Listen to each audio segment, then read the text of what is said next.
57 countries travel करी है मैंने। यूट्यूब से टोटल कितने पैसे कमाए यूट्यूब एडसेंस से मैंने आज ही देखा था, तो मैं बता देता हूँ। ये मैंने सिर्फ एक बार मेरे इंस्टाग्राम पे लाइव आया था, तब मैंने थोड़ी सी बातें डिस्कस करी है, बाकी मेरी किसी वीडियो में सारी बातें नहीं है। अब इस पॉडकास्ट पे आ रही है, इस लैंग्वेज में वीडियोस बनानी है, इस तरह की ऑडियंस को मेरे को टारगेट करना है, इस तरह की जगह मेरे को जाना है। You have to do something very different और unconventional. Welcome to crocs with socks. मेरा नाम उत्कर्ष है। Subscribe to the channel if you haven't, क्योंकि हर हफ्ते ऐसे मजेदार गेस्ट आते रहेंगे। आज के गेस्ट पैसेंजर परमवीर एक ट्रैवल व्लॉगर हैं जो वर्ल्ड्स मोस्ट डेंजरस प्लेसेस पे अक्सर जाते रहते हैं। ये 50+ कंट्रीज घूम चुके हैं और उनका ट्रैवलिंग पे काफ़ी इंटरेस्टिंग टेक है। क्या आपने वैसे सोचा था कभी कि यूट्यूब से 50 लाख रुपए ट्रैवल करके कमाया जा सकता था? अगर नहीं तो एपिसोड में जानिए। You never know unexpected places will come, small world. How often does that happen to you? कि you come across people and then you make sense कि अरे हम तो जानते हैं, कोई network निकल जाए। It does happen. Does happen quite a lot or not quite a lot, but it does happen. Yeah, क्योंकि मैक्सिको में मेरे साथ रिकॉर्ड स्टार्ट हो चुका है। हाँ भाई, फुल पावर।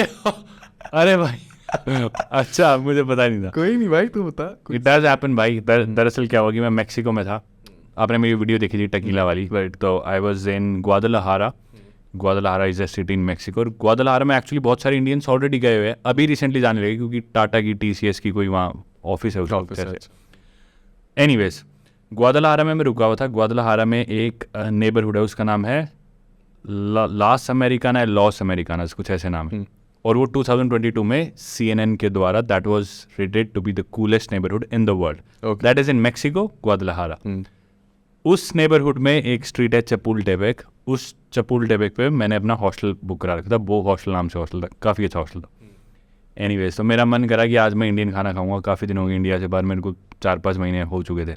वहाँ पे है इंडियन तो ऑल ओवर द वर्ल्ड ही है, बट रेस्टोरेंट्स है पर कम है, क्योंकि मैक्सिकन फूड खुद भी काफ़ी अच्छा है, टाकोज एंड ऑल दैट। और ओवरलैपिंग भी तो है कि बीन्स है, किडनी बीन्स है, डेफिनेटली। हाँ, राजमा, उसको फ्रीहोलेस बोलते हैं और वो काफ़ी मेजर पार्ट प्ले करते हैं उनके खाने में।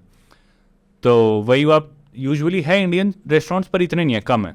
तो उस सिटी में, although it is the second biggest city after Mexico city in Mexico, पर मैंने सोचा चलो मैं आज इंडियन खाना खाऊंगा। बहुत पॉपुलर सिटी भी नहीं है, इतनी बड़ी सिटी भी नहीं है। हॉस्टल के पास रैंडमली मैं एक रेस्टोरेंट में चला गया, बिल्कुल नेक्स्ट स्ट्रीट पे एक इंडियन रेस्टोरेंट मेरे को मिल गया। उस रेस्टोरेंट में मैं गया तो वो वेटर वगैरह 1-2 इंडियन थे। मैं देख के खुश हुआ। मैंने पूछा कहाँ से हो। यूजुअली जो भी शेफ्स होते हैं, वेटर्स होते हैं, वो उत्तराखंड के होते हैं। बाहर आपको जो भी मिलेंगे बढ़िया शेफ सारे उत्तराखंड या मे बी हिमाचल से मिलेंगे आपको। तो उसके बाद वो बंदा बोलता है कि हमारे ओनर ना हरियाणा से है। वो जो वेटर था मेरे को बोला अच्छा मेरे को मिलवाना उनसे। तो मैं खाना वगैरह मैंने खाया, उसके बाद मैं उनसे मिला तो बोले कि मैं हरियाणा से हूँ। मैं बोला हरियाणा में कहाँ से? बोले कि एक डिस्ट्रिक्ट है हिसार में, वहाँ से हो। बोला अच्छा हिसार में आप कहाँ से हो? तो बोले कि ना हासी से जींद साइड अपन जाते तो नारनौल एक जगह पड़ती है, मैं उधर से हूँ। तो मैं बोला आप लोहान हो गया? बोले हाँ मैं लोहान हूँ, तुम्हें कैसे पता? टर्न्स आउट कि हमारे कॉमन 1-2 जानकार भी थे। अच्छा, आप इमेजिन करो कि भी इंडिया की पॉपुलेशन 1.4 बिलियन पीपल, उसमें से कोई आदमी बाहर जाता है और वो मैक्सिको में ही जाता है, मैक्सिको में जाके इंडियन रेस्टोरेंट खोलता है। और 1.4 बिलियन सिटी, 1.4 बिलियन पॉपुलेशन की कंट्री में से आपको कोई ऐसा आदमी मिले जिसके साथ आपके कॉमन फ्रेंड्स हो, कितने कम, क्या रेयर पॉसिबिलिटी। और फिर तुमने बाद में क्या बोला कि अब तो सारी मील्स मेरे यही हैं? नहीं, डिस्काउंट कितना मिल रहा है मुझे? थोड़ी देर में बोले कि आपका बिल इतना हो, आप दे जाइए। भाई वो फ्रेंड्स एंड फैमिली डिस्काउंट तो मांगना बनता था भाई। मैंने मांगा भी नहीं और बस चलो ठीक है। वो भी अपनी जगह ठीक थे और मैंने जान करके नहीं मांगा कि यार मेरी जगह कोई आदमी है तो मेरे को तो ज़्यादा सपोर्ट करना चाहिए। और ये फैक्टर यहाँ पे इतना कॉमन नहीं है। यूजुअली जब कोई आप सर्विस आप देते हो या you feel that you are entitled कि आपको मिल जाए चीजें, but that's convenience comes at a cost. आपको वहाँ पे इंडियन खाना मिल रहा है तो you should be ready to pay even more. वो दैट्स इंडियंस की नहीं है। और जैसे अगर कोई मिल जाए रिलेटेबल बंदा तुम्हें उस जगह पे, does that person become a guide figure कि वो फिर सिटी बता रहा है या फिर? डेफिनेटली वो अपनापन तो हमेशा आ जाता है। अब जैसे हम मान लो दिल्ली में, मैं हिसार से हूँ तो मेरे को दिल्ली में कोई हिसार का बंदा मिले तो ऑब्वियसली हमारे बीच में एक कॉमन चीज़ होगी, हम एक दूसरे की हेल्प करना चाहेंगे। अगर मैं चलो मुंबई चला गया तो मेरे को चाहे वो हरियाणा के नहीं, मेरे को यूपी का मिला तो मेरे उसके साथ भी एक सॉफ्ट कॉर्नर रहेगा कि नॉर्थ इंडिया से, राजस्थान से, पंजाब से। तो वही चीज़ बाहर है, बाहर चले जाए तो चाहे कोई भी हो, इंडियन हो इवन पाकिस्तानी हो, तो उसके तरफ एक सॉफ्ट कॉर्नर आ ही जाता है कि ये बंदा मेरे पास का है। और स्पेशली अगर वो आपकी सिटी से तो बहुत ज़्यादा ही हो जाता है। हम जैसे वही पाकिस्तानी भी बोला, बांग्लादेशी भी, और mostly good restaurants are also around people run by from south east ये yeah. कंट्रीज से जो लोग टकराते हैं. हाउ डू यू प्लान, जैसे तू महीने के लिए बाहर जाता है for a long time, so do you have people already in your mind कि दीज आर द पीपल जो मुझे गाइड करने वाले हैं थ्रू, और you just come across them, make friends on the go? मेरी क्या अप्रोच रहती है यूजुअली कि अब आखिरी 1-2 साल से मैं बजट में ट्रैवल नहीं करता यूजुअली, मतलब most of the times 90% of the times मैं रुकता हूँ हमेशा हॉस्टल्स में. ओके. इसका कारण ये एक तो कि वो सस्ते हैं डेफिनेटली 5 स्टार होटल से या फिर एयरबीएनबी से वो सस्ते हैं, पर ज़्यादा इंपॉर्टेंट ये है कि वहाँ पे ना बहुत ही आउटगोइंग होते हैं सब लोग, सारे ट्रैवलर्स आते हैं, कॉमन इंटरेस्ट के लोग होते हैं, वो भी वहाँ पे ट्रैवल करना है. यूजुअली एज ग्रुप होता है 20 to 30 उसके बीच के सारे होते हैं, बहुत सारी चीज़ें कॉमन होती है. तो मैं हमेशा हॉस्टल्स में रुकता हूँ, हालांकि हॉस्टल सस्ते होते हैं वहाँ मैं पैसे बताता हूँ, पर उसके अलावा जैसे और चीज़ें खाने वगैरह में मैं कंजूसी नहीं करता क्योंकि यूट्यूब वगैरह से काफ़ी स्टेबल है जो मेरी इनकम है और मैं ट्रैवल कर पा रहा हूँ. तो मेरी अप्रोच रहती है, मैं किसी भी कंट्री में जा रहा हूँ, अब इतना ट्रैवल करे बाद हर कंट्री में 1 या 2 दोस्त तो मेरे ऑलरेडी बन चुके हैं, तो मैं उनसे पहले पूछ लेता हूँ भाई मैं इधर जा रहा हूँ, क्या चीज़ों का ख्याल रखूँ क्या ना रखूँ. कुछ चीज़ें अपने आप ही अब पता चल चुकी है, उधर जाना है तो किसी और ट्रैवलर से सुन लिया, किसी और दोस्त से सुन लिया कि वहाँ पे ये करना यूँ करना, उनसे थोड़ी गाइडेंस ले ली. फिर मैं जाके हॉस्टल में जाता हूँ, 1-2 दिन मैं थोड़ा मतलब एडजस्ट करता हूँ, एक्लेमेटाइज करता हूँ उस जगह को, फील करता हूँ कितना सेफ़ है, कितना डेंजरस है, कब बाहर निकल सकते हैं, क्या यहाँ पे खाने का, सारी सिम कार्ड कितना महंगा है, इंटरनेट, सब चीज़ें. लोकल से मिलता हूँ हॉस्टल में, वो फिर अपने आप हो जाता है. फिर जब मैं पहली बारी सोलो ट्रैवलिंग का प्लान किया था, कितना प्री प्लान था सारा कुछ? क्योंकि आई वॉज वेरी प्लान्ड कि ये ऐसे करना है वैसे करना है, क्योंकि आप एक नर्वस एनर्जी अराउंड रहती है ना. और मुझे ये भी याद है जब मैं पहली बार एक हॉस्टल गया और मुझे किसी स्ट्रेंजर से इंटरेक्ट करना था क्योंकि I wanted to know about the place, वो बड़ी अनकंफर्टेबल फीलिंग होती है. हाँ. है ना? अब तो नॉर्मलाइज हो गया होगा आफ्टर 50 कंट्रीज प्लस, राइट? पहला मेमोरी क्या है जब एक स्ट्रेंजर से इंटरेक्ट किया था और उसके अराउंड कॉन्वर्सेशन कैसी गई थी? काफ़ी इंटरेस्टिंग क्वेश्चन है. बेसिकली पहला ही सबसे चैलेंजिंग होता है क्योंकि जब आप 50 देश घूम चुके हो तो चांसेस आर वेरी लेस कि हॉस्टल रूम में जितने ही बंदे आप उसकी कंट्री में ना गए हो, तो आपके पास ऑलरेडी काफ़ी चीज़ें होती है उसके साथ डिस्कस करने के लिए. पर जब आप पहली बार इंडिया से बाहर निकलते हो, आपको दुनिया का कुछ नहीं पता, ट्रैवलिंग का कुछ नहीं पता, तो आपके पास कॉमन ग्राउंड्स बहुत कम होते हैं जिसके बारे में बात कर सको. पहला ट्रिप तो था मेरा यूएस 2015 में, पर वो मैं गया इंडिया में अपने घर से, मैं वीडियोस में बात कर चुका, ज़्यादा इसके बारे में बात नहीं करूँगा. अपनी बहन के घर गया, भाई के घर गया, पर मैं ठंड थी काफ़ी, घर के अंदर ही रहे, कल्चरल शॉक नहीं मिला, यूँ लगा एक घर से दूसरे घर चला गया. फिर मेरा जो पहला सोलो ट्रिप था वो था 2017 में, एक आईसेक ऑर्गेनाइजेशन है उसके थ्रू मैं गया टर्की इंटर्नशिप पे. तो मैं DU के थ्रू, DU में आईसेक काफ़ी कॉमन है. आईसेक इन DU दिल्ली में, तो आईसेक, एक आईसेक इन DU और एक आईसेक इन दिल्ली IIT. राइट. तो मैं आईसेक इन DU की तरफ से गया था, बाद में मैंने उनके लिए काम भी किया. मेरी एक गर्लफ्रेंड होती थी, वो आईसेक इन दिल्ली IIT में थी वो. ओके. तो मैं DU के थ्रू गया था. फिर मैं वहाँ गया, मैंने इंटर्नशिप, मेरी क्लास में एक लड़की गई थी, उसने मुझे बताया ऐसे ऐसे होता है, तो मेरे को काफ़ी फैसिनेटिंग सा लगा, मैंने सोचा मैं भी जाऊँगा. तो मैंने ढूंढी एक अपॉर्चुनिटी, टर्की में थी वो, उसमें कुछ नहीं. तो बेसिकली ना उनके 16-17 जो भी UN के सस्टेनेबल डेवलपमेंट गोल्स है, हर अपॉर्चुनिटी इंटर्नशिप उस एक गोल पे फोकस्ड है कि आप, तो मेरा जो था वो था क्वालिटी एजुकेशन. मेरे को स्कूल में जाके 1 हफ्ता सिर्फ बच्चों को पढ़ाना था इंग्लिश, और बाकी हफ्ते मेरे को शाम को एक स्पीकिंग क्लब था 6 से 8 बजे, उसमें वहीं टर्किश लोग थे, डॉक्टर्स थे, इंजीनियर्स था, कोई डेंटिस्ट था, कोई कार्डियोलॉजिस्ट था, उनके साथ बस इंग्लिश में बात करनी है. ओके. बस ये काम था मेरा, कुछ नहीं, रोज़ का 2 घंटे उनके साथ इंग्लिश में बात करनी. और 7 से 9 करते थे हम, 9 बजे के बाद उनके साथ बियर पीने, पार्टी करने चले जाओ. बहुत ही चिल हो गया, बहुत ही चिल. तो पहले दिन मैं गया, मैंने देखा कि मेरे को वहाँ पे जो उस ऑर्गेनाइजेशन ग्रुप के लोग थे, 1-2 लोग मेरे को एयरपोर्ट पे लेने आए, टर्की से थे, रुवेडा और कैरम. अभी मेरी बात होती है, दोनों काफ़ी क्लोज हूँ मैं. वो लेने आया. उसके बाद मैं औरों से मिला, मोरक्को की एक लड़की थी नाइमा, एक इजिप्ट का लड़का था मुस्तफ़ा, उससे मिलने मैं इजिप्ट भी गया, कायरो में, सबसे मिलने गया बाद में. तो मतलब पता नहीं, आइस ब्रेक ना काफ़ी आसानी से हो गई थी क्योंकि जैसे ही मैं आया वो सारे मेरे को कंफर्टेबल कराने में लग गए. और अगले दिन ये भी तो फैक्टर है कि you went to teach them something, मतलब वो एक लेवल पे वैल्यू प्रोवाइड करने गए, राइट? अगर यही स्विच हो जाती सिचुएशन तो would it be difficult? What do you think कि कैसा रहता वो सिचुएशन? आई थिंक होती ज़रूर होती, क्योंकि तब मेरे को भी लगता कि भी मेरे को इनसे सीखना है, जो भी मैं ढंग से मैंने नहीं सीखा या फिर मैं इंडिया को रिप्रेजेंट कर रहा हूँ, मेरे बहुत ज़्यादा प्रेशर सा था क्योंकि कोई और इंडियन नहीं था, मैं अकेला था. हर चीज़ जो भी मैं एक्शन करूँगा वो पूरी इंडिया को उससे जज करते हैं कि भी अच्छा कि ये घर के बाहर जूते नहीं उतारता, इंडिया में सारे लोग जूते नहीं उतारते. तो you have to be very careful. पर उस टाइम क्या था, उन्हें लग रहा था इसे ज़्यादा पता है, ये हमें सिखाने आया है, तो वो थोड़े से केयर फ्री थे, ठीक है इसे वो ज़्यादा पता है, मैं जो भी कर रहा था इतना जज नहीं करते थे। तो वो चीज़ डेफिनेटली मेरे को लगता है उस फैक्टर ने प्ले करा, और उसके बाद मैं वहाँ लोगों से मिला, काफ़ी मज़ेदार था। 6 हफ्ता में हमारा यही था। और मेरा यूजुअली होता है कोई भी ग्रुप है ना, इंडिया में नहीं होता, इंडिया में भी होता है पर बाहर ज़्यादा मेरे को लगता है फील होता है, क्योंकि usually I am the only Indian, क्योंकि इंडियंस यूजुअली ट्रैवल नहीं करते, वो या तो बाहर जाते तो पढ़ने जाते, या जॉब करने जाते हैं, या फिर फैमिली वेकेशन में जाते तो किसी रिजॉर्ट में रुक के वापस आते हैं। This is very unconventional, back packing करना इंडियंस के लिए इतनी दूर दूर जाना। तो हमेशा मैं इकलौता इंडियन होता हूँ, तो सारे बहुत ही इंटरेस्टेड रहते थे, ये इंडियन है, ये क्या करना है, तो पता नहीं वो आइस ब्रेक अपने आप ही हो जाता है, कभी मेरे को फील नहीं हुआ ऐसा। उसके बाद फिर मैं रशिया गया, ये हुआ, तो 6 हफ्ते की इंटर्नशिप थी, मेरे को 6 हफ्ते बाद डायरेक्टली इंडिया आना था। मैं इतना ज़्यादा मेरे को लगा यार यही लाइफ है, लोगों से मिलना, कई लोग हम हिंदी इंग्लिश बोल के इतने खुश हो जाते हैं कि हमें 2 लैंग्वेजेस आती है, वहाँ पे लोग स्विच कर रहे हैं, Arabic, Russian, Italian, Spanish, French. Fascinate you very much, very much. तो मेरे को लगा यार कितने स्मार्ट लोग हैं यार, इतनी ज़्यादा लैंग्वेजेस बोल रहे हैं, एकदम स्विच कर रहे हैं, इनको ऑलरेडी कल्चर्स का पता है, वर्ल्ड पॉलिटिक्स का पता है, हम तो एक बबल में रह रहे हैं इंडिया में।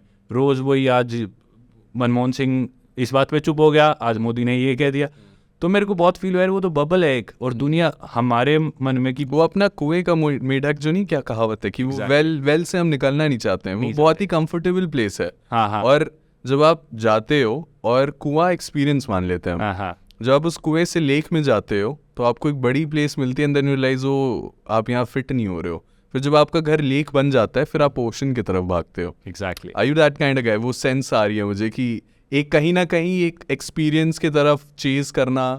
मेरे बारे में मैं ये कहना चाहूँगा कि मैं वो कुएं का मेंढक था, and then I experience lake. अब शायद मैं ओशियन या पता नहीं आने वाले टाइम में उससे बड़ी भी चीज़ करूँ, पर I always want to go back to that कुआ and improve that, add values to that कुआ। जो मैंने सीखा कि भी उस हमारे कल्चर में काफ़ी कमी आए, हमारा कल्चर काफ़ी चीज़ों में काफ़ी अच्छा, इंटरेस्टिंग। तो जो मैं हर कल्चर से कुछ ना कोई चीज़ पिकअप करता हूँ, यार ये चीज़ इनके कल्चर की अच्छी है, तो मैं चाहता हूँ जब मैं सेटल हूँ, अपनी फैमिली स्टार्ट करूँ, मेरा प्लान अभी तक ये है कि मैं वापस आके हिसार में, मेरा जन्म हुआ वहीं, मैंने अपना सारा बचपन बिताया, मैं हिसार में ही रहूँ, और जो वैल्यूज़ मैंने पूरे वर्ल्ड के कल्चर से पिकअप करी है वो सारी मैं अपने बच्चों को दूँ, फैमिली को दूँ, और इम्प्रूव करूँ चीज़ें उधर।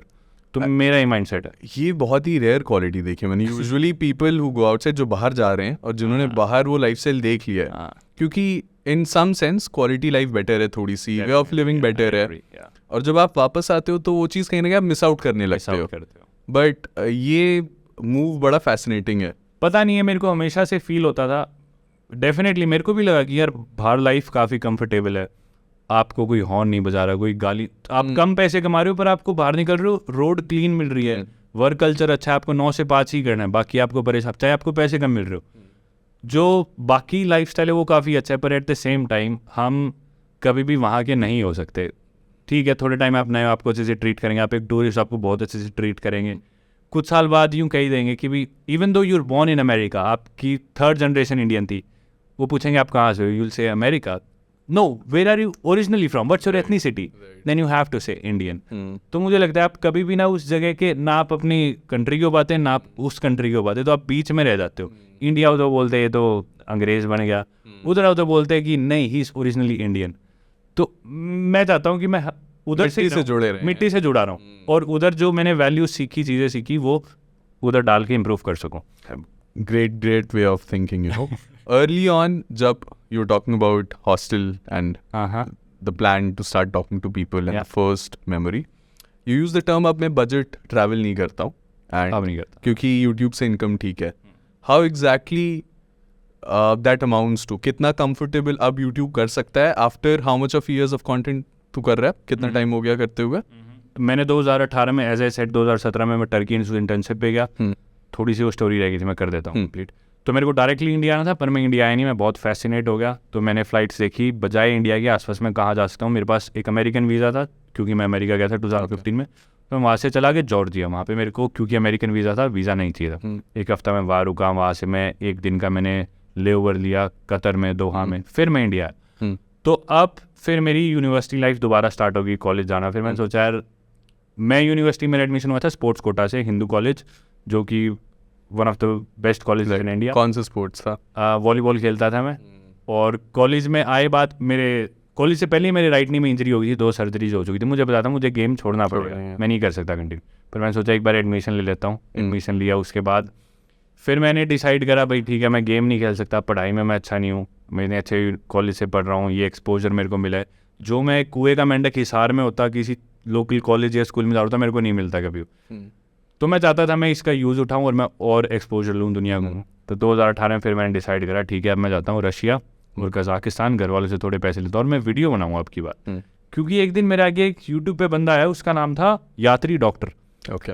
वो MBBS कर रहा था और वो घर वालों से अपने पापा के क्रेडिट कार्ड से छुपके से पता नहीं उन्हें बता के मलेशिया चला गया और उसने वो वीडियो बना दी और उसकी वीडियो पे उस टाइम पे 5 से 10 हज़ार व्यूज़ आए थे जो कि डिसेंट थे। उसका चैनल मोनेटाइज हो गया जो भी।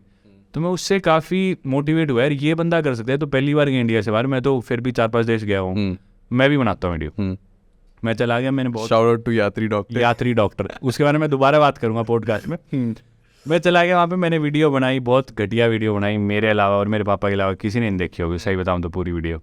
एनीवेज मैं आ गया वापस। पर वो पहला स्टेप तो बहुत मुश्किल होता है, लोग पीपल आर स्टक देयर कि was it easy for you कि बस करा बिल्कुल नहीं था, बहुत सारे टेक्स लिए, पता नहीं एक वायर्ड माइक जोड़ रखा है, एक सेल्फी स्टिक ले रखी है, फ़ोन ले रखा है, साइड में देख रहा हूँ कैमरे में देख ही नहीं रहा, पता ही नहीं क्या बात करनी है भाई, बहुत ही बेकार। और वो भी मैंने पूरी स्क्रिप्ट तैयार करी है वीडियो में, मैं ये करूँगा, उसके बाद भी बहुत ही घटिया। टाइम लगता है हर चीज़। नहीं वो एग्जैक्टली पर टाइम तो देना ही पड़ेगा, but you are brave enough to take that step. बहुत तुम तो वही अड़ जाते हैं कि यार थॉट में ही है पर एक्शन में लेने में बहुत समय लग जाता है। और अब तो ये चीज़ कॉमन होगी, 5 साल पहले 6 साल पहले जज हो, ये क्या वीडियो बना रहे, क्या शर्म नहीं आती थी। तो मैं खुद भी चाहकर भी वो प्रमोट नहीं कर सकता था, अपने दोस्तों फैमिली मेम्बर के साथ शेयर नहीं कर सकता था। मैंने सोचा था जब ये फेमस होंगे तो इनको खुद पता चल जाएगा, मैं नहीं बताऊंगा। तो उस टाइम मेरी ये मेंटालिटी जो कि हुआ भी इवेंचुअली।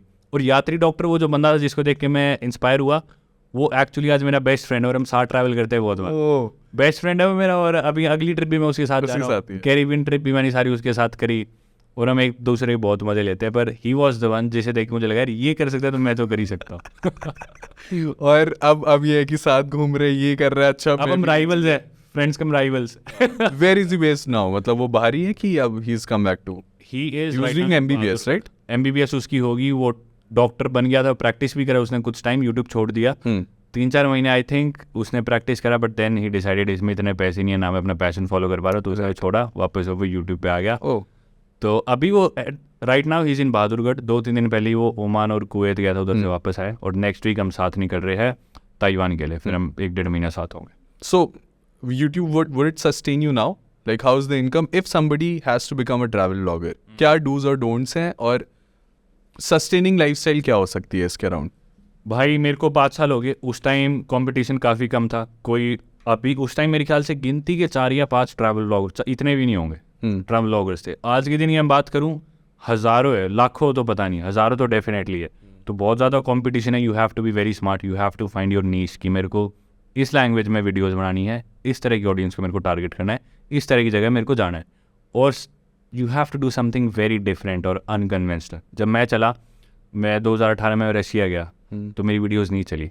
फिर मैंने घर आके मैं जिन जिन कंट्रीज़ में भी गया मैंने उन सब की वीज़ा प्रोसेस समझाने लगे, क्योंकि मेरे पास पैसे नहीं थे, मैं ट्रैवल करना चाहूँ घर वालों से मांग नहीं सकता था। तो मैं जिन जिन कंट्रीज़ में गया मैंने उनकी वीज़ाज़ की वीडियोज़ बनाई। फिर मैंने डिसाइड करा भाई ये नहीं चल रहा, इसे मैं सस्टेन नहीं कर सकता। चैनल मेरा मोनेटाइज हो गया था पर महीने की 500 रुपये 600 रुपये कमाई आ रही थी, उससे कुछ नहीं। तो मैंने सोचा मैं घर वालों से एक आखिरी बार पैसे मांगता हूँ और मैं कुछ बहुत अलग करता हूँ। तो उस टाइम मैंने जैसे ढूंढा, आज के टाइम लोग भी रिलेट करके शायद कुछ ढूंढ सके, उस टाइम तक अफ्रीका कोई नहीं गया था। इंडियंस हमेशा या तो जाते थे साउथ ईस्ट एशिया या यूरोप, और अफ्रीका किसी को पता भी नहीं था। कोई अफ्रीका में है गुजरातीस पर वो बिज़नेस कर रहे और वो आम आदमी को नहीं पता कि इंडियंस वहाँ पे भी। तो मैंने एक दिन मैं लैपटॉप पे गया, मैंने लैपटॉप पे सर्च करा weirdest people in the world, most dangerous people in the world, weirdest tribe in the world. मैंने सोचा मैं कोई बहुत ही अलग चीज़ करूँगा, एक आखिरी शॉट दूंगा, चलता है तो ठीक है, नहीं बस ठीक है मेरे से नहीं हो रहा है यूट्यूब, कुछ और करूँगा, पर ज़्यादा टाइम में इन्वेस्ट नहीं कर सकता, क्योंकि उस टाइम मैं 21 साल का हो गया था और 2 बड़ी बहनें, मेरा कोई छोटा भाई नहीं, अब सारे सेटल थे मेरी फैमिली मेरे अलावा। तो मैंने ढूंढा भाई इथोपिया में एक ट्राइब है very isolated next to the border of Sudan in the south of Ethiopia, next to the Omo river in the Omo valley, there is a tribe called Mursi tribe. वो video मेरी काफ़ी popular हुई थी, आपने शायद देखी। मैं औरतें अपनी लिपलेट डालती है होठ। तो अब तो वो उस ट्राइब पे के बारे में लोगों को पता है, तब तक किसी को नहीं पता था। मैंने सोचा मैं यहाँ पे जाऊँगा, यहाँ पे जाके फिल्म करूँगा। तो मैं बोला पापा को, भाई मैं पापा ऐसे ऐसे जाऊँगा, मेरे को वहाँ घूम के आना है। ये चीज़ अच्छी थी, मेरी फैमिली में ट्रैवलिंग काफ़ी कॉमन थी। पापा ने बोला जाओ बेटा। हाँ, मेरे पापा बोले जाओ।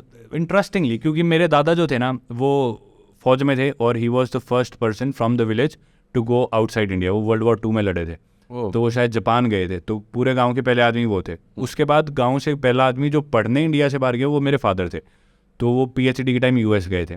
उसके बाद पहली जो लड़की थी, पर हम तब सिटी मूव कर चुके थे, पर पहली लड़की जो उस गाँव से रिलेटेड थी बाहर पढ़ने की, वो मेरी सिस्टर थी। तो मेरी सिस्टर, मेरे पापा, मेरे दादा, travelling I think it's in the blood, right. तो मेरे पापा बोले ठीक है चले जा। पर मेरे को लगा यार मेरे से अकेले से नहीं हो पाएगा और बहुत बोरिंग हो जाएगा, अफ्रीका में क्या ही है। तो मैं अपने चाचा के लड़के को बोला तू मेरे साथ चल, और मैं अपने मामा के लड़के को बोला तू भी मेरे साथ चल। हैंडी कैमरामैन भी लेके। हाँ, फिर कैमरामैन भी हो गया। तो मेरे चाचा का लड़का वो थोड़ा स्मार्ट है, वो उसने अपनी रिसर्च करी, बोला यहाँ क्यों लेके जा रहे हैं। मैं बोला भाई प्लीज़ चल पड़ो बस तू मेरे साथ। बोला ठीक है मैं चलूँगा। मेरे मामा का by the time you had done the research कि ये एक्स फैक्टर है, कि उसने अब रिसर्च करके ढूंढ के बताया कि ये लुंग ट्राइब है? लाइक मैं कर चुका था सब। अच्छा। मैं कर चुका था भाई, ये ट्राइब है, मैं इधर जाके वीडियो बनाऊंगा। ऐसा कुछ इंटरनेट पे ही नहीं है, यूट्यूब तो भूल जाओ। मैं इसकी वीडियो बनाऊंगा और ये वीडियो चलेगी, नहीं चली तो ठीक है भाई, मैंने अपना पूरा 100% दिया, ठीक है कोई बात नहीं। मैंने उसे मनाया। मेरे मामा का लड़का था, अब वो इतना स्मार्ट नहीं है, वो मेरे पे बहुत ज़्यादा डिपेंडेंट होता है, हालांकि हम तीनों सेम एज के। मैं बोला भाई हम फॉरेन जा रहे हैं और तू मेरे साथ चल रहा है। बोला वाह भाई मज़े आ जाएंगे, थैंक यू भाई चलो चलते। उसने अपने पापा को बोला, और मेरे मामा बोले ठीक है भाई लिटलू, मेरा घर में नाम लिटलू है, लेके जा रहे लिटलू, समझ आ रहे ठीक जगह लेके जा रहा हूँ। तो उसके मन में वो कंसेप्ट था हम फॉरेन जाएंगे, एयरपोर्ट से निकलेंगे, हमें आएंगी बड़ी गाड़ियाँ लेने, अंग्रेजने होंगी, बीच पे जाएंगे, चिल करेंगे, वहाँ पे लेटेंगे, और वो शरीफ है, दारू वारू कुछ भी नहीं पीता वो, हालांकि पर उसके मन में वो आइडिया था कि भी ऐसा होगा। तो हम पहुँच गए इथियोपिया की कैपिटल सिटी एडिस अबाबा, और काफ़ी बैकवर्ड था जो भी एयरपोर्ट वगैरह, मुझसे निकले बाहर। उसके तब तक समझ में नहीं रहे भाई क्या होने लगा, एक्सपेक्टेशन वर्सेस रियलिटी। हाँ, उसको बोला यार फॉरेन, क्योंकि इंडियंस के मन में फॉरेन का मतलब तो यही है भाई, यूरोप, अमेरिका या फिर साउथ ईस्ट एशिया, थाईलैंड वगैरह। बोला फॉरेन, ये फॉरेन है। बोला हाँ भाई चल चल तू चुप रहे। तो टैक्सी वाला आया, और वो ऑब्वियसली अफ्रीका में सारे ब्लैक्स होंगे, और हमारे मन में, इंडियंस के मन में वही स्लेव मेंटालिटी, ब्लैक है तो वो गुंडा है, या फिर वो जेब कतरा है, या फिर वो क्रिमिनल है। राइट। तो वो आए एक ब्लैक आदमी गाड़ी लेके, वो मेरे मामा का लड़का, वो देख के चौंक गया, भाई ये क्यों लेने आया, मैं फॉरेन में भी एक काला आदमी क्यों लेने आया। एनीवेज हम गाड़ी में बैठे, जाने लग रहे, टूटी हुई बिल्डिंग्स, वो ये अफ्रीका में आप क्या एक्सपेक्ट कर सकते हो, कुछ बहुत ज़्यादा मॉडर्न नहीं था। कर कुरा के इतनी देर में मेरे मामा का लड़का बोला ये झुग्गी वाले एयरपोर्ट के बाहर क्यों बसे हुए हैं।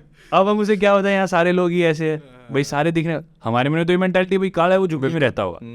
वो भी कुएं का मेंढक था मेरे मामा का लड़का, पर काफ़ी अच्छा लड़का वो। एनीवेज पर क्या कर सकते हैं, कर कुरा के हम जाए, फिर हम होटल के बाहर पहुंचे। वहाँ पे जैसी गाड़ी रुकी, उन्होंने फॉरेनर्स देखे नहीं होंगे, उन खूब सारे लोगों ने हमारी गाड़ी को घेर लिया।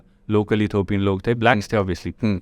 तो वो मेरे मामा का लड़का बोला ये तो चोर आ गए, जेब कतरे आ गए, अब क्या करें, हम तो मर गए, कहाँ ले आया तू लिटलू, तूने मेरी। भाई तेरे को स्ट्रेस नहीं होता कि अगर कुछ गलत हो गया तो भाई मैं तो गया। मेरे को लगा यार अब मैं क्या ही बोलूँ, अब मैं इसको कैसे समझाऊँ। मेरे चाचा का लड़का था, उसको तो वो एक्सपेक्टेड था, वो चुप बैठा रहा, वो भी सहन करता रहा।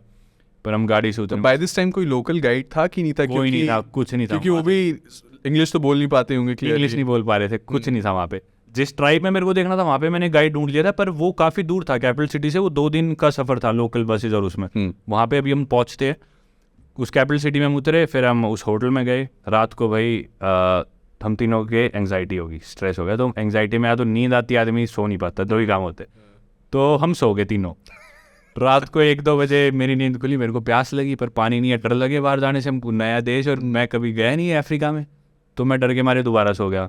और सुबह उठ के मैं बोला भाई रात, लेकिन मैं उन्हें नहीं बोल सकता कि मेरे साथ ऐसे हो, क्योंकि वो मेरे भरोसे है, वो खुद ही डर जाते। सुबह उठ के वो मेरे चाचा का लड़का बोला रात को मेरे को नींद में आँख खुली, प्यास लग रही थी, पर डर के मारे मैं गया नहीं। और वो मेरे मामा लड़का है भाई। हाँ, वो मामा का लड़का बोला यार ये तो मेरे साथ भी हुआ। फिर वो बोला यार मेरे साथ भी हुआ था तो। फिर बोले यार, वो मेरे मामा का लड़का काफ़ी परेशान हुआ, बोला यार तूने मेरे को सपने दिखाए फॉरेन जाएंगे, तूने मेरे साथ ये किया, लाइफ में हम इंडियन से एक बार बाहर जाते, तू मेरे को अफ्रीका ला के पटक दिया, अब तू मुझे इंडिया कब लेके। और वो वेजिटेरियन, और मंगलवार को तो बिल्कुल ही नहीं, कुछ वो देखता भी नहीं, इस टाइप का, हनुमान का भगत, कुछ दारू वगैरह कोई नशा नहीं, कोई नहीं है। मैं और मेरे चाचा का लड़का फिर भी एक आधी बियर पी के टाइम पास कर लेते थे, वो बेचारा सोबर रहता, तो उसके लिए काफ़ी परेशानी थी। फिर हम फाइनली बस पकड़ के वो भी लंबी स्टोरीज है, कैसे तैसे पहुँचे बिना फ़ोन नेटवर्क के उस ट्राइब के पास पहुँचे। वहाँ पे मैंने एक बंदा नेट से ढूंढ रखा था, इब्राहिम नाम था उसका। लिमिटेड से पैसे थे, उसके पैसे हम बचा के लाए थे, वो पैसे भी हमसे खो गए, पर बाई चांस वो मिल गए एनीवेज। फिर वो बंदा हमें उस ट्राइब के पास लेके गया, वीडियोस हमने बनाई। उस ट्राइब से लौट के हम वापस एक वैन में आने लग रहे थे, तो मैं मेरे चाचा के लड़के को बोला, 2 हफ्ते का हमारा टूर था इथोपिया में, उसके बाद हम इजिप्ट गए थे।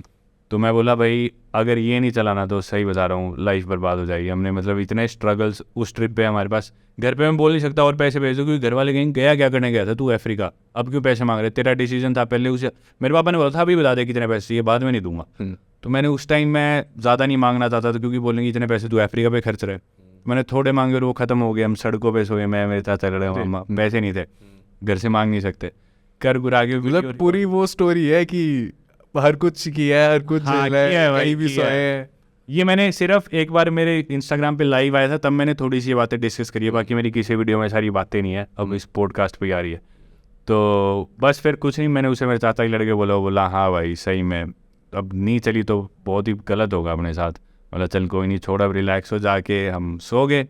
और कर कुरा के मैंने एक वीडियो इथोपिया की वहीं से अपलोड कर दी, इथोपिया में, इंडिया टू इथोपिया। उस पर व्यूज़ आए 253 4-5 दिनों के अंदर। और तब हम इथोपिया, तब तक हमें हो गया भाई हमारी लाइफ बर्बाद, हमने पैसे भी ख़राब करे, जो हम टाइम किसी अच्छी कंट्री में जाके लगा सकते थे एक साथ, वो भी हमने ख़राब करा, कोई फ़ायदा नहीं हुआ।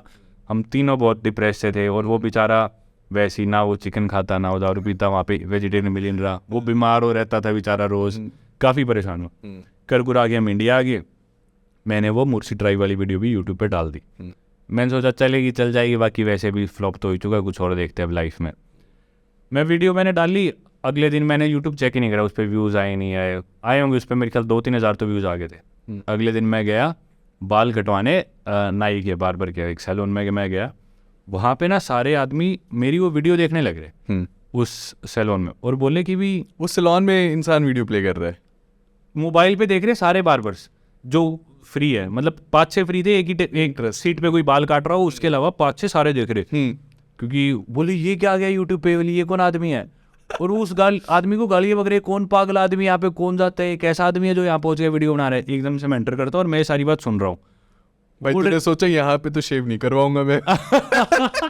वही, और वो मेरी तरफ हाथ करके बोल रहे देखना भाई साहब ये कैसा पागल आदमी है, कोई कहीं भी पहुंच जाता है, देखना ये कैसे लोग हैं, इनकी वीडियो बनाने वहाँ पहुँच गई, इसको डर नहीं लगता। फिर उनमें से एक बोला बाकी भाई साहब आपकी शक्ल से थोड़ी मिलती है, आप इसे जानते हो क्या।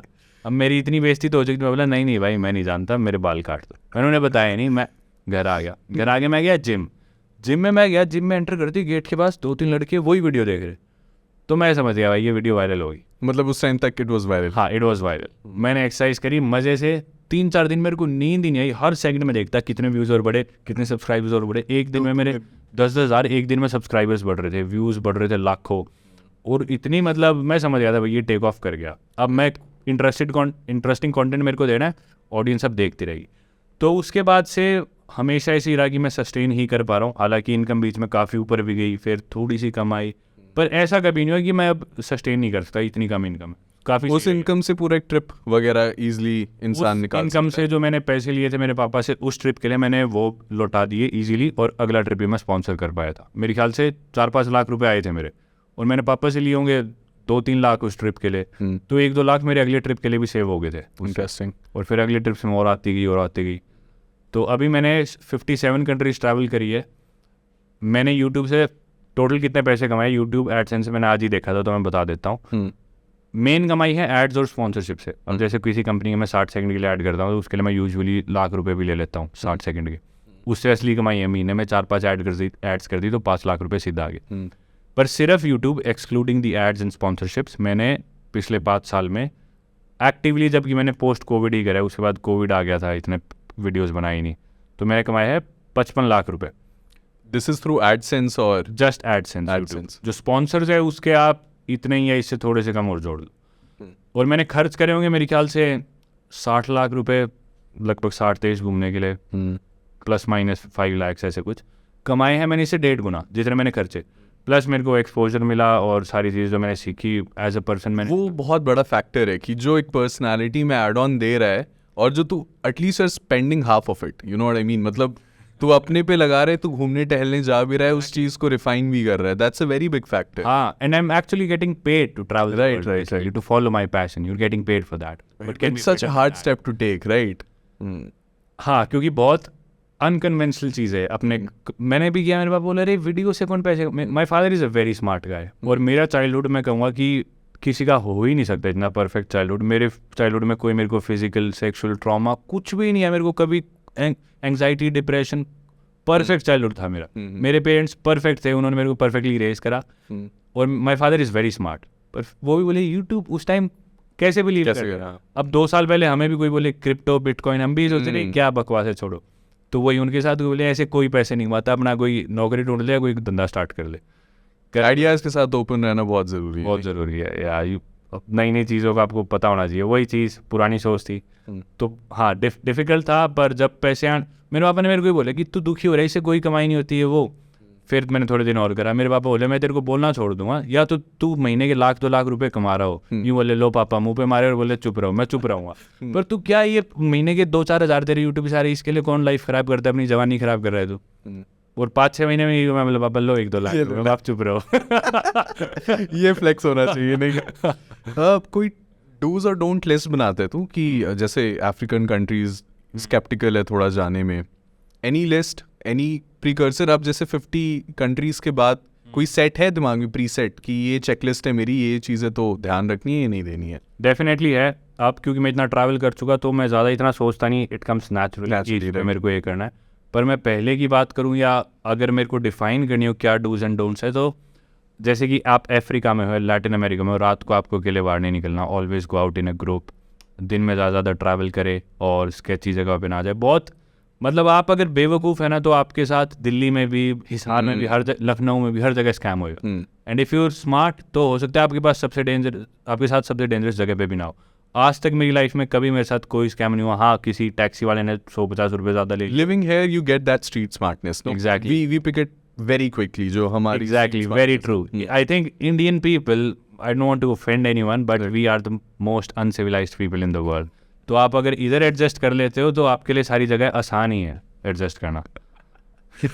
ये जो स्केची प्लेसेस हैं, like you like going to sketchy places. मैंने देखा most dangerous places and most dangerous neighbourhood in New York. काफ़ी ऐसे रिस्की प्लेसेस में you travel. Why is that so? दरअसल रिस्की उसे नॉर्मल लोग रिस्की कंसीडर करते हैं, और मुझे लगता है कि जहाँ मुझे फील हो कि ये मेरे लिए रिस्की है, मैं वहाँ नहीं जाता. मुझे लगता है भाई ऐसी जगह पे आप बेवकूफ़ी करोगे तो डेफिनेटली इट इज़ रिस्की. आप किसी जगह पे जाओ, आप लोकल्स के साथ पोलाइट हो. मैं एक नॉर्मल आईफोन में रिकॉर्ड करता हूँ, मैं बड़ा सा कैमरा लेके नहीं जाता. ये भी एक कारण, मैं कैमरा लेके चला जाऊँ तो वो हो सकता है उन्हें लगे मीडिया वाला कोई आ गया, इंटिमिडेट हो जाते हैं लोग थोड़ा. तो मैं आईफोन से रिकॉर्डिंग करता हूँ, लोकल्स के साथ हमेशा पोलाइट रहता हूँ. अब मान लीजिए हमारे पास भी कोई बाहर का आदमी आ जाए जो हमारी ज़बान नहीं बोलता और आके वो हमें ग्रीट करे, बोले नमस्ते और कैसे है आप, 1-2 लाइन हिंदी में बोल दे, उसके बाद वो मचा चाहे हंसी मजाक भी कर दे, तो हम उसे अच्छे वे में लेंगे, उसकी हेल्प करें. ईज डाउन हो जाता है इंसान. ईज डाउन हो जाता है. और आते हुए एकदम से गाली दे दे हिंदी में, अपनी लैंग्वेज में गाली दे दे, तो हमारा बिहेवियर भी उसकी काफ़ी एग्रेसिव होगा उसके खिलाफ. तो वही बात है, मैं यूजुअल प्रोटोकॉल फॉलो करता हूँ, लोगों से पोलाइटली बात करता हूँ, और जहाँ मुझे लगता है डेंजरस हो सकता है वो चीज़ें मैं अवॉइड करता हूँ. पर हाँ, जैसे you're tall, like you're 6'4", you're well build. Physicality कितना बड़ा एस्पेक्ट है कि वो फियर अपने आप चैनलाइज हो जाता है. तुझे कहीं कहीं पता है कि अगर मैं एक एस्केलेशन होती है तो मैं अपने आप को संभाल लूंगा, या ये बहुत बड़ा फैक्टर है कि लोग थ्रेटन हो जाएंगे, क्योंकि फिजिकलिटी बहुत बड़ा एक जब फिजिकल ऑल्टरकेशन होता है तो आप जज करते हो कहीं ना कहीं. How does that play out? भाई बेसिकली चाहे आप 10 फुट के भी हो, अगला आपको मारना चाहता है तो उसके लिए बस एक गोली चाहिए, वो आपको मार देगा. पर अगर अगले के पास वेपन्स नहीं है यूजुअली, अब ये डिफरेंस क्योंकि मैंने ऐसे ट्रैवल नहीं करा जब मैं बहुत वीक था, 5 फुट का था. मैंने ट्रैवलिंग तभी स्टार्ट करी जब मैं ऑलरेडी 6'4" था. हालांकि मेरा बिल्ड काफ़ी अच्छा हुआ ओवर द पास्ट ईयर्स. पर मुझे लगता है it does play a role, क्योंकि एक पर्सनल सेफ्टी फील होती है, मुझे फील होती है. साथ में जब भी हम ग्रुप में बाहर जाते हैं तो सारे बोलते हैं अरे Paramveer is with us, we are safe. सबके मन में भी रहते हैं. तो डेफिनेटली ये चीज़ अगर वो सोच रहे तो हो सकता है वो भी सोच रहा हो जो दुश्मन है या कोई और लोकल आदमी. तो मुझे लगता है it does play a factor.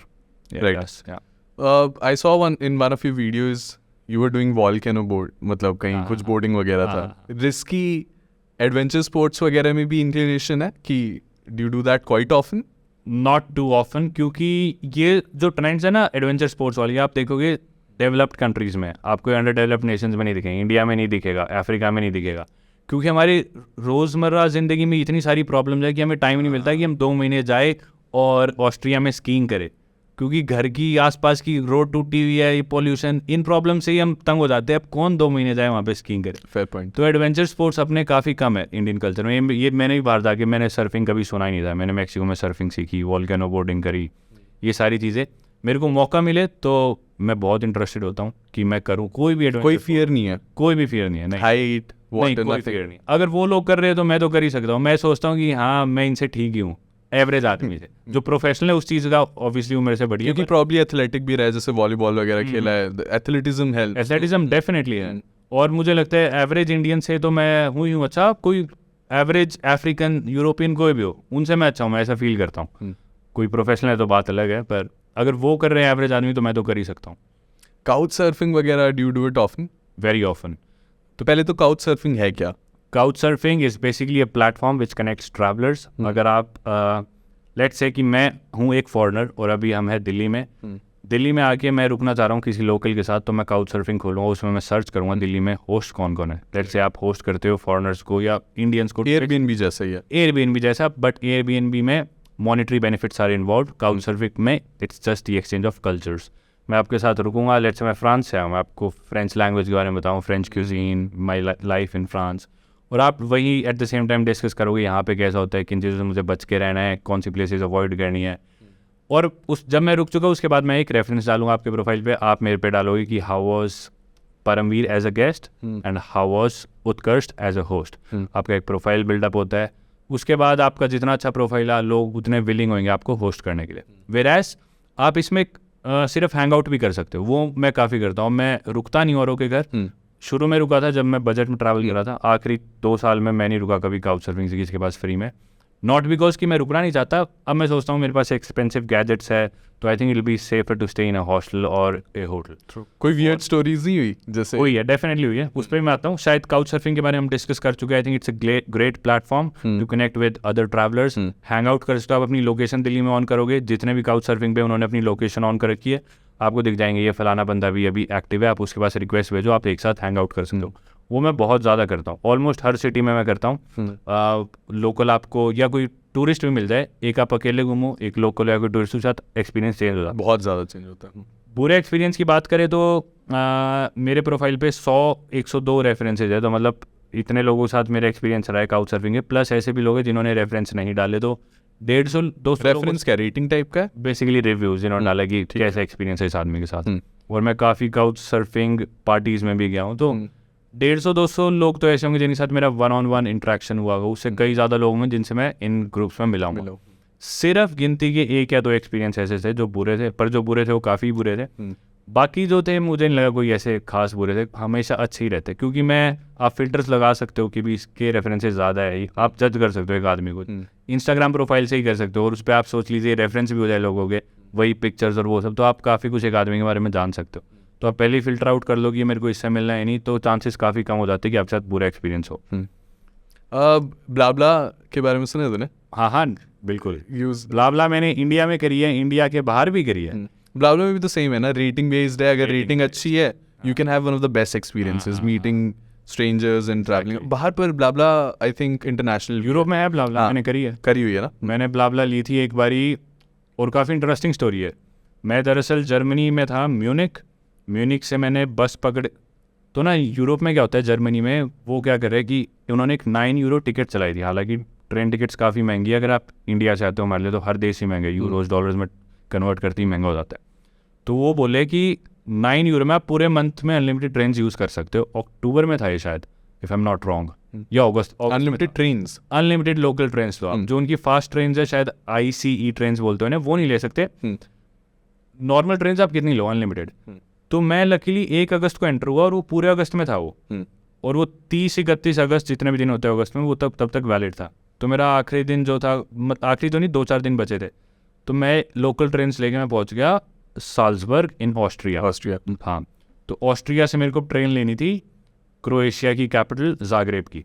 वो ट्रेन मेरी मिस होगी क्योंकि मैं लोकल ट्रेन में फ्री में क्लियरली ज्योग्राफी तो बहुत अच्छी होगी। हाँ, ज्योग्राफी डेफिनेटली भाई सारा दिन ये नाम सुन के वो ट्रेन मेरी मिस होगी। साल्सबर्ग पे मैं ऑनलाइन यूज मैंने इंस्टाग्राम स्टोरी भी डाली थी, सारे होटल्स बुक थे क्योंकि पीक सीजन था, अगस्त था। सिर्फ 1-2 होटल्स थे अवेलेबल और उनका किराया था एक रात का 25,000 30,000 इंडियन रुपीज़ या 40,000। मैं चाहता तो मैं रात के 11-12 बज गए थे, मैं ट्रेन स्टेशन पर, ठंड हो रही थी, मैं चाहता तो 30,000 रुपये का होटल लेके अगली जो मेरी ब्लाबला कार मैंने बुक करी वो सुबह 6 बजे की थी, तो मैं 5-6 घंटे उधर जाके सो सकता था। पर तब मैंने इंस्टाग्राम स्टोरी में भी ये चीज़ कही, तब मैंने डिसाइड करा कि भाई अगर आपको ट्रैवल करनी है पूरी दुनिया, you can not get use to luxury, you have to be very flexible, very versatile. आपको सड़क पे भी सोना आना चाहिए, आपको 5 स्टार होटल में भी सोना आना चाहिए। और पिछले काफ़ी टाइम से मैं काफ़ी लग्जरी का यूज टू हो चुका हूँ, क्योंकि उससे 1-2 हफ्ते पहले ही मैं साउथ कोरिया गया था, जिधर उनकी गवर्नमेंट ने मुझे बुलाया था, फुली स्पॉन्सर्ड। 5 स्टार होटल्स में रुका, ग्रैंड हयात एशिया का सबसे बड़ा, उसमें रुका। तो मुझे लगा नहीं, वो अलग साइड है, मेरे को उसके यूज टू नहीं होना, मैं प्लेटफॉर्म पे ही सोऊंगा।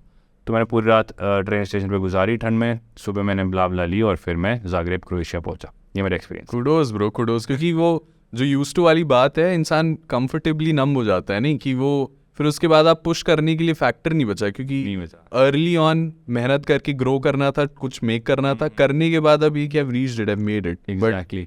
और अगर आप यूज्ड टू हो जाए तो लेट्स से आप अफ्रीका में ट्रैवल कर रहे हो, अफ्रीका में लेट्स से नाइजीरिया का जो सबसे प्रीमियम होटल होगा ना, वो भी जर्मनी में के हो सकता है बर्लिन में सबसे बेकार होटल से भी घटिया हो। तो अगर आपने एक लेवल मेंटेन कर लिया, भाई मैं तो ऐसे होटल्स में रुकूंगा, तो आप ट्रैवल ही नहीं कर सकते, क्योंकि उन देशों में है ही नहीं वो चीज़ें।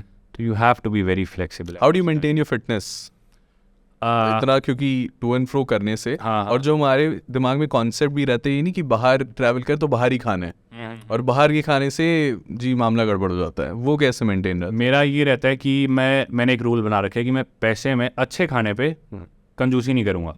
अच्छा खाना मिल रहा है तो मैं एक्स्ट्रा पैसे ही पे कर दूंगा, लेकिन एट द सेम टाइम मैं मान लीजिए मैं मैक्सिको गया हूँ और अपनी हेल्थ के चक्कर में मैं बोलूँ मैं टाकोस नहीं खाऊंगा, तो मैं बेवकूफ़ हूँ, मैं उधर गया ही हूँ जब मैं उनका क्यूजीन ही नहीं खा रहा।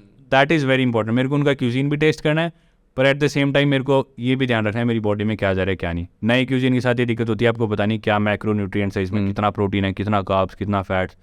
तो आप थोड़ा बहुत नेट पे देखते हो या आप खाते हो तो अभी इतने साल हो गए, पता लग जाता है इसमें इतना होगा, ये इंग्रेडिएंट्स है तो इतना मेरे को मिल गया।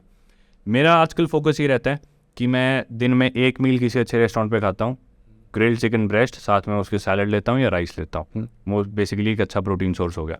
उसके अलावा एक टाइम मैं वे प्रोटीन अपने साथ कैरी करता हूँ, उसके 1 या 2 स्कूप लेता हूँ। तो मेरे को 60-70 ग्राम एटलीस्ट 80-90 ग्राम तक, डिपेंडिंग अपॉन मैंने कितना प्रोटीन खाया, मिल जाता है, कितनी क्वांटिटी खाई। अब बाकी बचे कार्ब्स और फैट्स। कार्ब्स तो सबसे ईजी सोर्स है, हर चीज़, भी हम ब्रेड वगैरह खाते हैं, कार्ब्स ही है बेसिकली। फैट्स के लिए मैं ड्राई फ्रूट्स और पीनट बटर और मिल्क। मैं क्योंकि हरियाणा से आता हूँ और हमारा स्टेपल फूड जो भी है वो सारा डेयरी के अराउंड है, तो मेरे को काफ़ी सूट करता है। और आई थिंक मिल्क और पीनट बटर ये बेस्ट सोर्सेज है फैट्स के और प्रोटीन्स के, और चीपेस्ट सोर्सेज है आपको हर, एंड एग्स आपको हर जगह मिलेंगे, सारे अमीनो एसिड्स आपको मिल जाएंगे। आप दूध भी पी रहे हो और अंडे भी खा रहे हो तो फैट्स आपको दूध से भी मिलेंगे, एग से भी मिलेंगे, पीनट बटर से मिलेंगे, और ये सबसे सस्ते सोर्सेज है। तो मैं क्या करता हूँ, हर 2-3 दिन मैं सुपरमार्केट जाता हूँ, एक अंडे की ट्रे लाता हूँ, दूध लाता हूँ, थोड़े से विटामिन्स मिनरल्स के लिए मैं फ्रूट्स भी लाता हूँ, जो भी सीजनल फ्रूट्स हो उस देश के। एक टाइम मैं बाहर अच्छे ये रिचुअल बन गया है ना, ये मेरा रिचुअल है ग्रोसरी, रोज का। चाहे वो मेरा अच्छे रेस्टोरेंट पे जाऊँगा, मैं हेल्दी खाऊंगा, वो चाहे मेरा 1000 रुपये का है, 2000 का, 3000 का, मैं एक टाइम खाऊंगा अच्छे रेस्टोरेंट पे। और शुरू के दिन ही मैं उनके जो भी लोकल क्यूजीन है वो सब ट्राई कर लेता हूँ। कुछ मेरे को अच्छा लगता है और लगता है हेल्दी है, मैं रोज़ खा सकता हूँ, वो भी मैं उसमें। और वर्कआउट मेरा हफ्ते में 3 से 4 दिन मैं वेट ट्रेनिंग करता हूँ, जिसमें मैं 1 डे पास लेता हूँ। और ये बाहर भी, मतलब this continues while travelling also, doesn't matter मैं किस सिटी में हूँ, किस कंट्री में हूँ, ऑलमोस्ट हर सिटी में जिम्स होते हैं, और छोटे छोटे गाँव में भी आजकल इतना कल्चर आ गया, जिम मिल जाते हैं। मेरे को जो शौक है, हर आदमी को अलग टाइप की ट्रेनिंग का शौक है, मेरे को बेसिकली बस स्ट्रेंथ ट्रेनिंग, मेरे को हैवी वेट्स उठाना पसंद है, तो मेरे को थोड़ी सी पावर लिफ्टिंग टाइप ट्रेनिंग ज़्यादा पसंद है। बीच बीच में मैं थोड़ी आइसोलेशन मूवमेंट्स भी करता हूँ ताकि हर मसल ट्रेन होती रहे। तो ये मेरा रहता है 3 से 4 दिन वेट ट्रेनिंग, हफ्ते में 1 डे पास लेता हूँ मैं। 7 दिन मैं कर नहीं सकता, 6 दिन हफ्ते में कर नहीं सकता, क्योंकि तब हमें प्रॉपर रेस्ट नहीं मिलता, स्लीप नहीं मिलती, प्रॉपर न्यूट्रिशन नहीं मिल रहा होता। तो कोई तुक भी नहीं, आप 6 दिन एक्सरसाइज करो। और कार्डियो के लिए, एंड्योरेंस के लिए रोज़ इतने बैग उठा के चलना सारे दिन, वो तब ट्रेन हो जाता है। तो इतनी ज़्यादा कैलोरीज उसमें बर्न हो जाती है, मसल लॉस ना आए, उसके लिए मैं स्ट्रेंथ ट्रेनिंग करता हूँ। पर आप मसल गेन नहीं कर सकते ट्रैवल करते हुए। आप अपना बेस्ट फिजिक अचीव कर सकते हो by losing the fat you have, but you can't gain more muscle, या फिर आप मेंटेन कर सकते हो। How do you see passenger Parami going upwards and onwards from here? Like, what is the journey now? I think I am just going with the flow as of now, और अगले 1-2 साल तक तो मैं यही करने वाला हूँ। एटलीस्ट मेरा गोल तो है कि मैं हर कंट्री ट्रैवल करूँ पूरे वर्ल्ड में, सारी कंट्रीज घूमूँ, इस साल के एंड तक एटलीस्ट 100 करूँ। और साथ के साथ मैं लोगों को ना एजुकेट करना चाहता हूँ। जैसे कि आज मैं आपके पॉडकास्ट पे आया, इस पर मैं थोड़ी सी बात करना चाहूँगा। मैं मानता हूँ कि travelling is more important than going to university.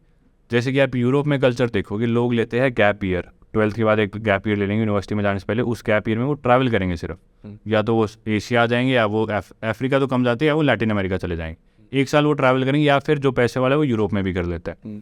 उसमें वो इतने एक्सपीरियंसेस होते हैं ना, आदमी इतनी चीज़ें सीखता है जो हो सकता है वो यूनिवर्सिटी में ना सीखे। ये सेम चीज़ मैंने खुद रियलाइज़ करी। मैं 3 साल यूनिवर्सिटी में था, बेस्ट कॉलेज में, हिंदू कॉलेज में। डेफिनेटली मैंने जो भी सीखा ना, लोगों से बात करके सीखा, या तो कॉलेज में सीखा या ट्रैवल करके। वो जो टेक्स्ट बुक्स थी वो आज के दिन मेरे कोई काम नहीं आती। काम आती है अगर मैं रिसर्च कर रहा होता। मैं यूँ नहीं कह रहा कि वो काम की नहीं है, पर जो मैं करना चाहता था उससे मैं रिलेट नहीं कर पाया उन चीज़ों को। और लेट्स से कि आप एक सिटी में रहते हो, आप एक छोटी सी गली में रहते हो, उधर आप पैदा हुए, उधर ही आप स्कूल गए, उधर ही आप कॉलेज गए, उधर ही आपकी शादी होगी, अब आप उधर रह रहे हो। आपका जो पूरा वर्ल्ड है वो उस गली के आसपास है, आपको पता ही नहीं दुनिया के में बाहर क्या हो रहा है। इतने बिजनेस अपॉर्चुनिटीज़ है, बिजनेस आइडियाज़ है जो आपको बाहर निकल के पता चलते हैं। अब आप यूरोप में जाओ, इतने सारे इंडियन रेस्टोरेंट्स, और यहाँ से 50 गुना रेट पे वहाँ पे खाना बिक रहा है। तो ये एक चीज़ आपको भी पता ही नहीं चलती अगर आप इंडिया रह रहे होते। आप ट्रैवल करा आपने, तभी आपको पता चला ये यहाँ पे इतने का बिक रहा है, और मैं तो खाना अच्छा बनाता हूँ, मैं अपना रेस्टोरेंट क्यों नहीं स्टार्ट करूँ। यहाँ पे इंडियन कारपेट्स इतने के बिक रहे हैं, ये चीज़ इंडिया में इतनी महंगी है, इतनी सस्ती से मैं इंडिया इंपोर्ट करता हूँ। ये आइडियाज़ आप एक जगह रह रहे हो तो कभी आ ही नहीं सकते। तो that is why travelling is very important. India में जो कल्चर है ट्रैवलिंग का, या तो आप अपने मामा के चले गए, नाना के चले गए गर्मियों की छुट्टियों में, या फिर जब आप सेटल हो गए, आपने गाड़ी ले ली, घर बना लिया, आपके बच्चों की वाइफ होगी, अब आप रिटायरमेंट प्लान है। हाँ, आप एक रिजॉर्ट में जाके रुकोगे, उसकी 4 दीवारी से बाहर निकलोगे, वापस आ जाओगे, आप घूमाए।